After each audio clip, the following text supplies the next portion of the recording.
E aí galera, sejam muito bem-vindos a mais este analisador da terceira temporada de Demolidor, que quebra a cara de todo mundo, mas pode ficar tranquilo que estamos sem spoilers aqui hoje, entendeu? Até porque a terceira temporada de Demolidor é muito legal, cara, e uma das coisas mais legais que ela faz é se preocupar em arrumar algumas coisas que ficaram pra trás, principalmente do que aconteceu em Defensores. Que sabe-se lá quando vai ter uma continuidade, né, cara? Tomara que demore pra ter continuidade também. Ou que nem tenha continuidade, como Luke Cage e Punho de Ferro, mas isso pode ser o assunto pra outra história, que vai que os dois viram uma série só ainda, entendeu? Vamos. Pergunta os pontos fortes dessa terceira temporada de Demolidor, que volta aquela melancolia, aquele tom mais introspectivo, aquela coisa até um pouco no ar, algumas vezes sim, e que eram os grandes pontos fortes do Demolidor, uma questão mais filosófica, introspectiva, que você começa a analisar, olhar para si mesmo na figura do Matt Murdock, que vê alguns pontos da sua vida, que é muita coisa que tem também no quadrinho do Demolidor, principalmente na fase do Frank Miller. Porque as questões filosóficas que são colocadas pra gente dentro do Demolidor são colocadas de modo concreto,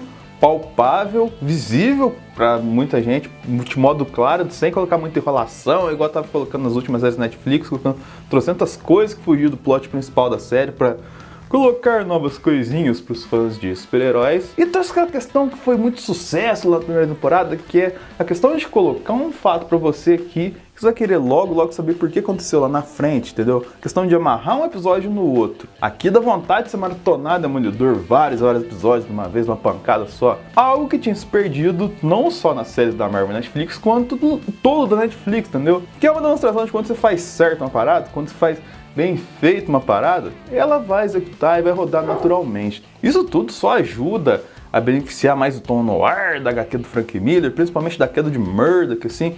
Deve ter vários contos de Demolidor demonstrados na série. Tem muito da queda de Murdock, principalmente, que é o plot principal aqui. E ela foi muito bem adaptada, cara. Se você não leu a queda de Murdock ainda, leia, porque ela é excelente, pois desde a primeira cena de Demolidor, praticamente, você tem referência a ela. Como se bastasse essas questões referenciais que você tem no começo, tem também várias coisinhas que se assemelham muito ao desenvolvimento da história da queda de Murdock, que estão colocadas na terceira temporada de Demolidor também. É a queda de Murdock dele relativizando as coisas da vida dele para saber qual é o próximo passo que ele vai tomar, entendeu? E isso é um ponto muito bacana que mostra que eles estão levando em conta novamente as histórias originais para criar as histórias da Netflix. Não precisa criar uma história nova, trocentas coisas, tentáculo pra caralho, para fazer as coisas dar certo, entendeu? E como se não bastasse tudo isso, outra coisa excelente que voltou aqui é pancadaria, cara. Sim, as pancadarias de Demolidor são excelentes, assim como já eram antes, só que acabou se perdendo um pouco, né? Essas séries novas Netflix, eu tô falando de você mesmo, Punho de Ferro. Porque a única coisa que importa pra você é dizer pros outros que I am the Iron Fist. I'm the Iron Fist. I am the Iron Fist. I am the Iron Fist. I'm the Iron Fist. I'm the immortal Iron Fist. I'm the immortal Iron Fist. And I'm the Iron Fist. It's Iron Fist. Em relação aos personagens, logicamente o cara mais bem retratado aqui nas suas questões é o Matt Murdock. Você consegue sentir os problemas que ele está tendo, você consegue entender os dilemas que ele tem em cada momento, assim, e não fica dessa vez forçado, não fica dessa vez ele apanhando gratuitamente, ele está, entre aspas, pagando pelas coisas que ele fez e relativizando para saber os caminhos que ele vai tomar. Todos os momentos filosóficos colocados aqui são muito bem executados, tanto na parte dele pessoal, com questão de ser humano, quanto na própria relação dele com a igreja católica, que tem muito nos quadrinhos, por tantas coisas que não vou dizer porque é spoiler e tudo mais aqui, e que são colocados de modo brilhante aqui, e pesado, porque é pesado de verdade assim. E equivalente a isso, o crescimento, a retomada do Rei do Crime no status que ele tem como ameaça principal de Hell's Kitchen, cara, é excelente colocado aqui. Ele tá muito mais bruto, muito mais forte, muito mais impiedoso quanto ele era antes, entendeu? Sempre aquela obsessão por poder, obsessão por ser o cara mais importante de Hell's Kitchen e obsessão pela Vanessa.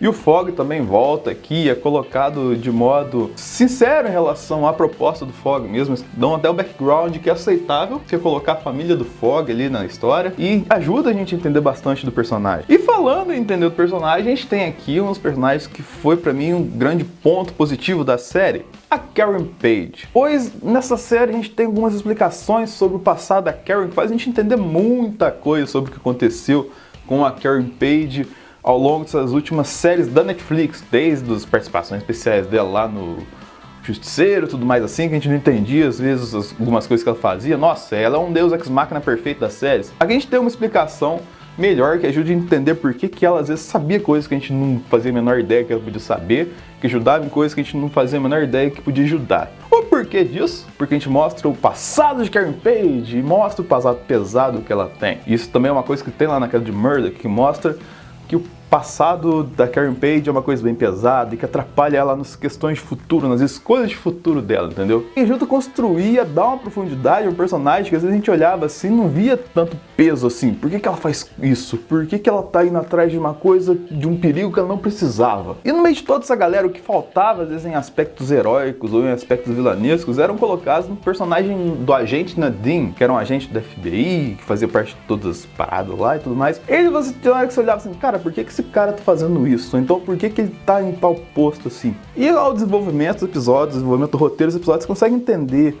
a proposta dele. Ele às vezes é colocado ali de modo a você se sentir mais ainda dentro dos questionamentos que é proposto pela série, pra você ter uma conexão maior ali, tipo assim, todo mundo aqui eu conheço, só esse cara aqui que ele é o diferente aqui, mas ele é um tanto quanto normal em relação a tudo que está acontecendo. Aí você consegue se olhar na ótica dele e ver como que você agiria num aspecto desse, se ele está certo, se ele está errado, questão de olhar para nós mesmos e ver qual atitude nós tomaríamos em determinada situação. E por fim, talvez o fator mais questionável que a gente tem aqui seja a origem do mercenário. Eu achei um tanto quanto forçado o modo que foi colocado ali para ele virar a chavinha do seu lado evil, só que do modo que foi construído, como a coisa evoluiu, é até aceitável, entendeu? Não um problema da série assim, é um problema muito menor do que vários problemas que tiveram em várias outras séries, tanto da Netflix quanto da Marvel Netflix, entendeu? Não é uma coisa que, tipo assim, pra mim deixa um pouquinho a desejar, mas não é uma coisa que estragou a minha experiência da série. O mercenário aqui efetivamente é uma ameaça, o mercenário aqui efetivamente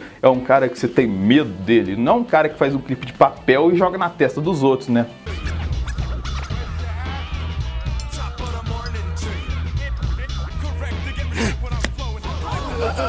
E antes de eu dar aqui minha opinião final sobre o Demolidor, sobre o que eu achei efetivamente dessa terceira temporada, vou pedir pra você curtir, compartilhar, favoritar, sinalizar e se inscrever no analisador. Comenta aqui embaixo com sugestões, alguma canelada que eu dei, alguma coisa pra gente fazer no futuro, tudo mais assim. Clique também no sala da Discord, que tá aí no link na descrição, que é o nosso podcast que fala sobre vocês, pessoas maravilhosas que gostam da gente. Curta Legião dos Vilões, que eu bastante conteúdo.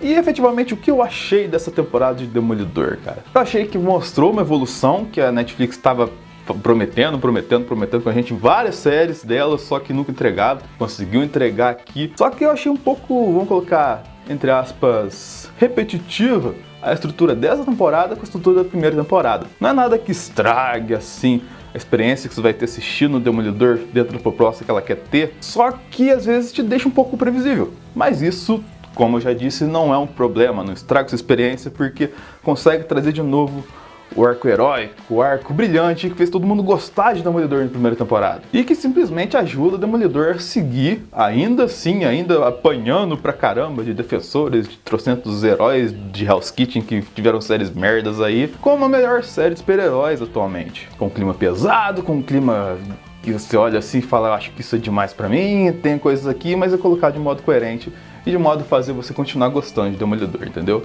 Então é isso aí, galera, até o próximo analisador.